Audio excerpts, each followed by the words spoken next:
2003, using the pretext of Saddam Hussein having weapons of mass destruction and his alleged connections to Al-Qaeda, the United States invaded Iraq.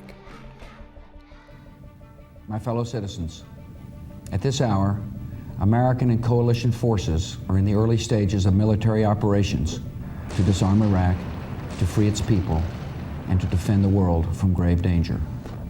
On my orders, coalition forces have begun striking selected targets of military importance to undermine Saddam Hussein's ability to wage war. These are opening stages of what will be a broad and concerted campaign. After years of military operations, more than 1 million Iraqis were killed as a result of the invasion and the subsequent occupation of the country. Iraq descended into sectarian strife after the U.S. occupiers dismantled Hussein's government and its military apparatus. The chaos helped give rise to the Islamic State group through its predecessor Al-Qaeda in Iraq. Many observers believe seizing Iraq's oil reserve and ousting Hussein were the primary reasons for the U.S.-led invasion. But what if they were wrong? What if there really was a weapon of mass destruction of unprecedented power? What if Saddam Hussein had a Stargate? That's the real reason for the invasion of Iraq, according to author Michael Salla. Let's find out if any of this is remotely plausible. Hello, I'm Mike Droberg, a Marine Corps veteran, filmmaker, history enthusiast, and investigator of the supernatural. And we will answer these questions on today's episode of Forgotten History.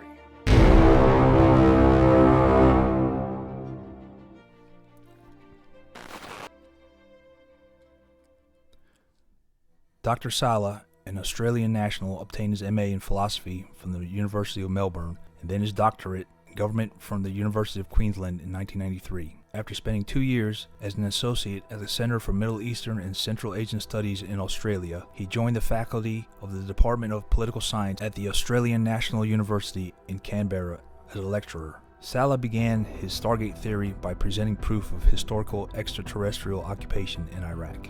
He states the strongest available evidence for a historical ET presence in Iraq comes from cuneiform tablets directly recording the beliefs and activities of the ancient Sumerians, whose civilization began almost overnight in 3800 BC. Most of these cuneiform tablets relate stories of the Sumerians interacting with their gods. Archaeologists initially accepted that these were merely myths and attached little importance to them other than giving them insight into the mythology and religious beliefs of the ancient Sumerians.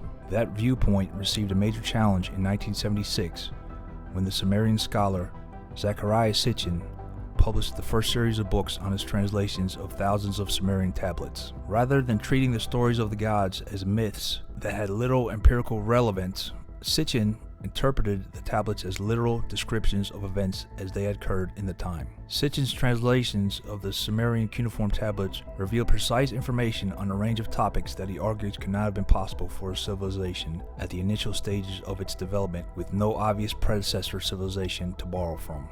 According to Sitchin, the Sumerians had detailed knowledge of all the planets in the solar system, understood the precession of the equinoxes, and also had an understanding of complex medical procedures, and that all their knowledge came from a race of extraterrestrial visitors known as the Anunnaki, those who from heaven to earth came, who were not only teachers for the Sumerians but also played a role in the creation of the human race. So what do the Sumerians and the Anunnaki from 3800 BC have to do with Saddam Hussein and the invasion of Iraq? Well, according to Salla, the US-led 2003 invasion of Iraq was launched because the former dictator, Saddam Hussein, had a portal to an alien world.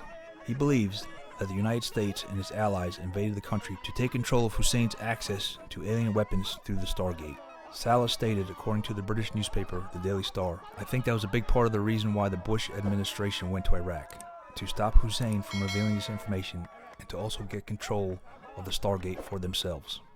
Salla says the portal was located under one of Iraq's ancient ziggurat temples. He believes that the US, Russia, Germany, and France have been aware that the Anunnaki left behind some very high-tech apparatuses and possibly weaponry when they abandoned Earth around 1700 BC, and that Saddam Hussein, getting assistance from Russian, German, and French archaeological teams for years in an attempt to unravel and perhaps reverse engineer this apparatus, which Salla claims is probably far in advance of any technology we might have obtained from the Greys from Zeta Reticuli. and which is supposedly warehoused at Area 51 in Nevada.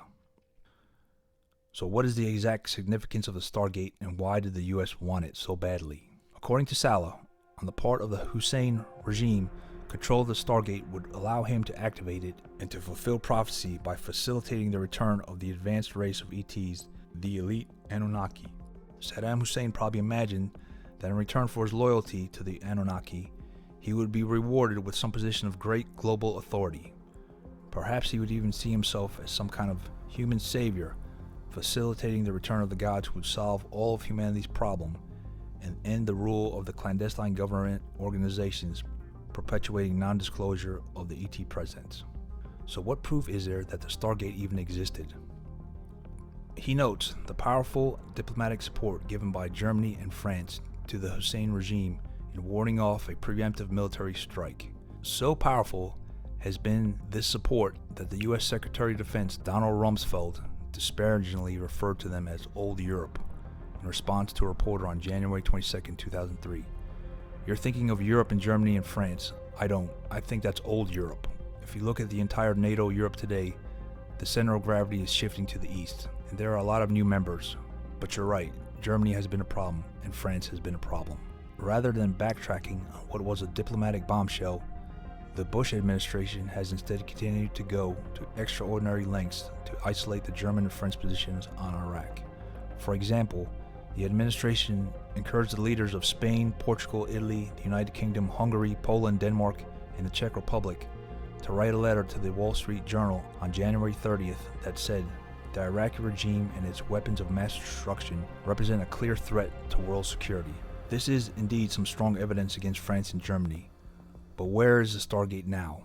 Some in the Middle East UFO community theorize that Task Force 20, which had been conducting commando raids north of Baghdad, found the Stargate in addition to the elusive former dictator Saddam Hussein. So where is the Stargate now? Area 51? Edwards Air Force Base? And what happened to it? Is the US using it? I was deployed to Iraq in 2009 and never heard of this story while out there. But of course my focus was on my mission and my Marines, not extraterrestrial technology. So I guess anything is plausible.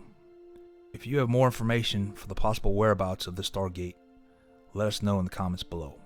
Thanks for watching today's episode of Forgotten History. Please like, share, and subscribe. Send us your questions or comments, and we'll get back to you as soon as possible. Let us know if you have any show ideas. We're always looking for new topics to discuss, and we'd love to hear from you. Thanks again. Until next time.